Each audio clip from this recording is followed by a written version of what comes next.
¿Qué tal, amigos? Hoy vamos a hablar acerca de los instrumentos jurídicos que le atañen a las telecomunicaciones en México. Digo, no han resaltado muchos los cambios porque todos están apoyados para darles más poder al poder, como diría una canción famosa.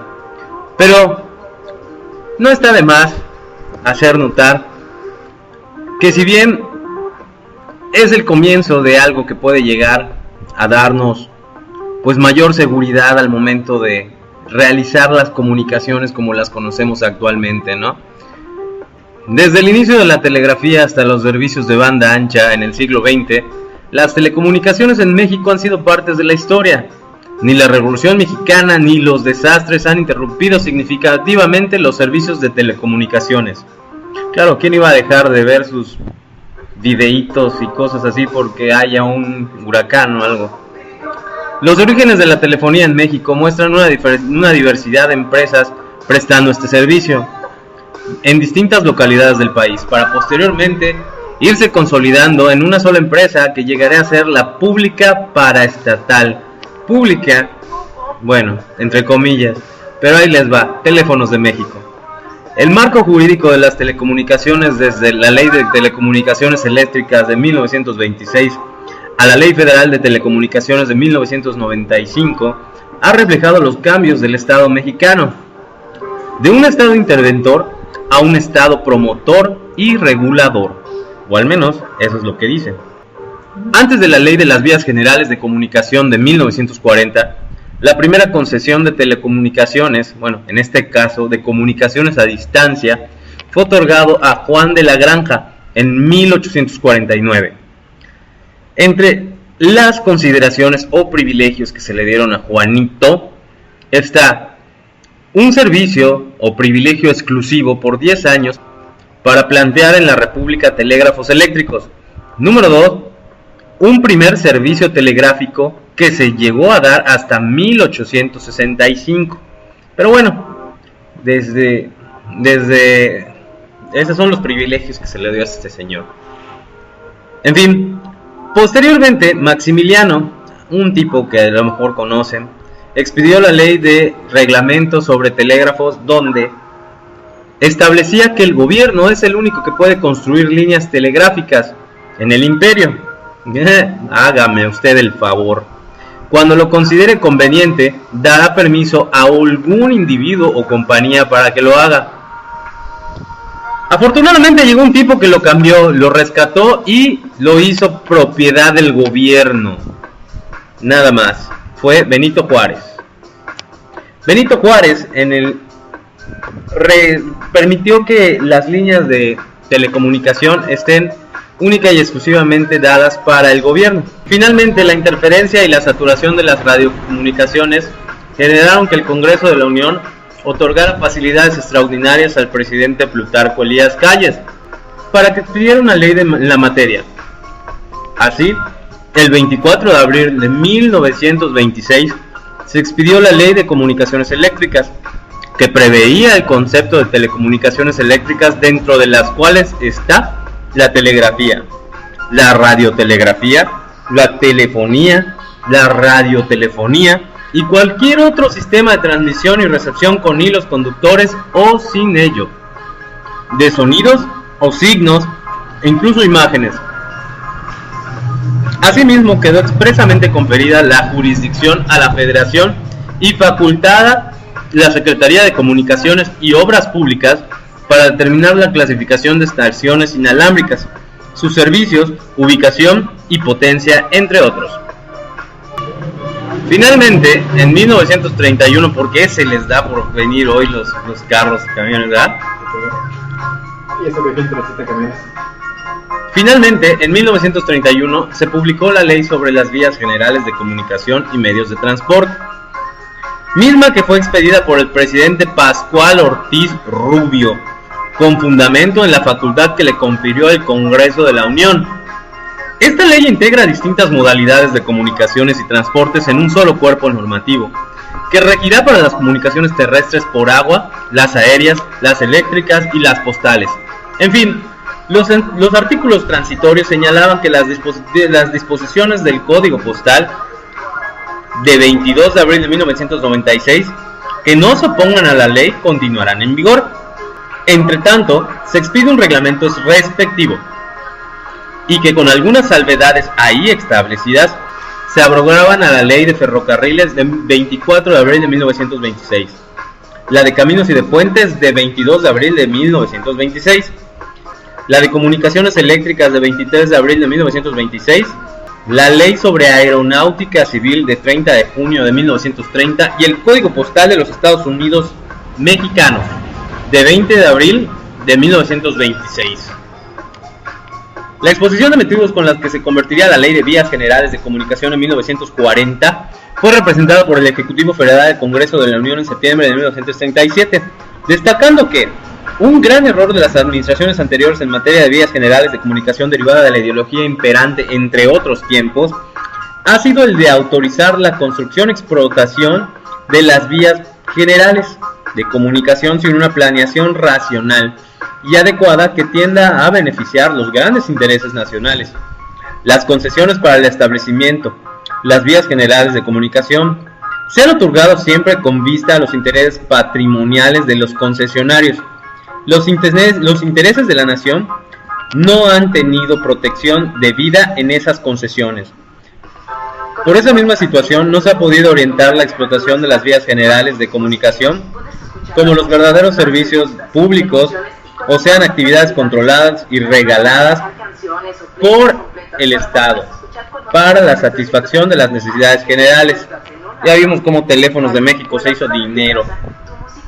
En 1960 se publicó la Ley Federal de Radio y Televisión, la LFR-ITV. En esta se prescribió la figura de concesiones y permisos para el uso de frecuencias del espectro radioeléctrico a fin de prestar servicios de radio y televisión abiertas para cualquier persona con equipo adecuado pudiera recibir gratuitamente su programación. Sin embargo, la televisión por cable no encuadraba en el LFR-ITV, por lo que a fines de los 60, el ingeniero Abraham Kahn, que pretendía prestar el servicio de televisión por cable, no recibía concesión correspondiente porque los funcionarios de la Secretaría de Comunicaciones y Transporte, otra vez poniendo trabas, quienes, al no exigir la figura legal adecuada para poder otorgar la autorización en este tipo de actividad, le habían dado un montón de largas. En fin, finalmente la Secretaría otorgó permisos provisionales, claro, por un motivo de fuerza mayor, las Olimpiadas de 1968. Pero concluidas estas, las autoridades seguían sin saber muy bien qué hacer, pues el fondo existía en un vacío legal y administrativo. En 1979 se extendió el reglamento de servicio de televisión por cable, estableciendo los requisitos técnicos y administrativos para los servicios de televisión por cable, mientras que la parte del contenido programático estaría sujeto a la Ley Federal de Radio y Televisión. Finalmente, la investigación espacial inició en la Universidad Autónoma Nacional de México en 1962. Por su parte, esta había hecho un poco de adherencia con Intelsat para poder contar con servicios de comunicación vía satélite. Intelsat proporcionó a México la capacidad satelital que requería a través del arrendamiento de transpondedores. México comenzó la construcción de estaciones terrenas para servicios satelitales. Sin embargo, fueron los Juegos Olímpicos del 68 quienes propiciaron esta construcción. El gobierno federal tuvo participación en el capital social de Telmex, convirtiéndose en accionista mayoritario hasta el 1972. Adquirió el 51% de las acciones de Telmex. A partir de esa adquisición, Telmex se convirtió en una empresa de participación estatal con todas sus implicaciones jurídicas administrativas. En el 76, obtuvo el título de concesión para construir, operar y explotar una red de servicio público telefónico por medio de conferencias telefónicas o conversaciones entre los interesados.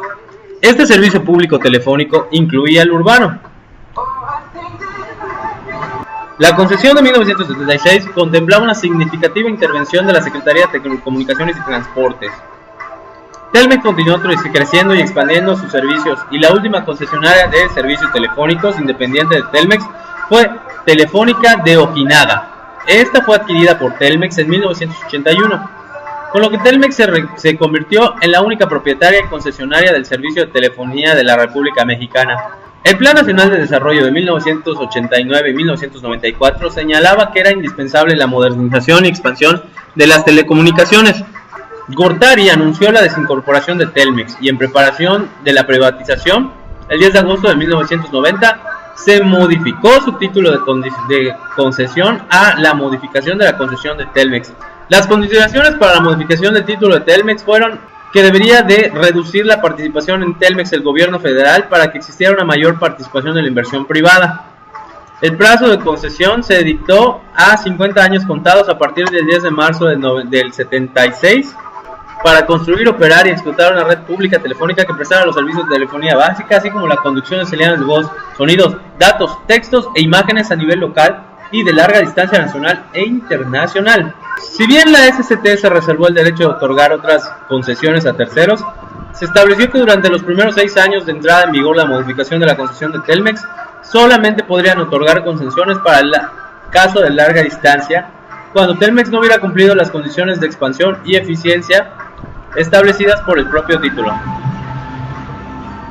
La modificación de la condición de Telmex preparó el camino para la desincorporación, ya que en junio de 1990 Telmex hizo cambios en su estructura accionaria y a sus institutos sociales. Durante el primer proceso de desincorporación de Telmex se expidió el Reglamento de Telecomunicaciones, que es el reglamento de 1940, pero que incorpora un catálogo de definiciones sobre conceptos de servicios y redes de telecomunicaciones. Si bien el reglamento de telecomunicaciones no prevenía de un esquema de competencia en la prestación de servicios, sí estableció que la Secretaría de Comunicaciones y Transportes tenía la facultad de promover en beneficio de los usuarios una competencia efectiva y equitativa en los diferentes. México suscribió el Tratado de Libre Comercio de América del Norte con Canadá y Estados Unidos, dedicando su capítulo 13 a telecomunicaciones, así como en aquellas relativas a la normalización de equipos o terminales u otros equipos para la conexión con las redes públicas de telecomunicaciones. En otro foro, México suscribió el acuerdo que se establece para la Organización Mundial del Comercio. Previa a la publicación de la LFT, se reformó en 1995 el artículo 28 de la Constitución en lo relativo a la comunicación vía satélite, lo cual permitía la participación del sector privado a pesar de ser una área estratégica a una prioritaria. El 24 de abril del 95, el Ejecutivo Federal presentó a la consideración del Legislativo una iniciativa de ley federal de telecomunicaciones que cambiaría radicalmente la función del Estado dentro del sector de comunicaciones. El Senado fue la Cámara de Origen que aprobó la iniciativa del 26 de abril en 1995. La Ley Federal de Telecomunicaciones tiene los siguientes objetivos: salvaguardar, mediante rectoría del Estado, la seguridad de los intereses, promover que los servicios de telecomunicaciones sean un insumo competitivo, moderno, eficaz y accesible para el resto de las actividades económicas, así como su disponibilidad en todo el territorio nacional. Y finalmente, la reforma en telecomunicaciones del 2014 es una reforma constitucional. Y finalmente, la reforma en telecomunicaciones de 2014 en México es una reforma constitucional presentada por el presidente de la República, Enrique Peña Nieto, dentro del marco de los acuerdos y compromisos establecidos en el Pacto por México. El 22 de mayo de 2013, la Comisión Permanente del Congreso de la Unión declaró constitucional. Fue promulgada por el presidente Enrique Peña Nieto el 10 de junio de 2013 y publicada al día siguiente en el Diario Oficial de la Federación. Y así concluimos con la jurisdicción de las telecomunicaciones en México.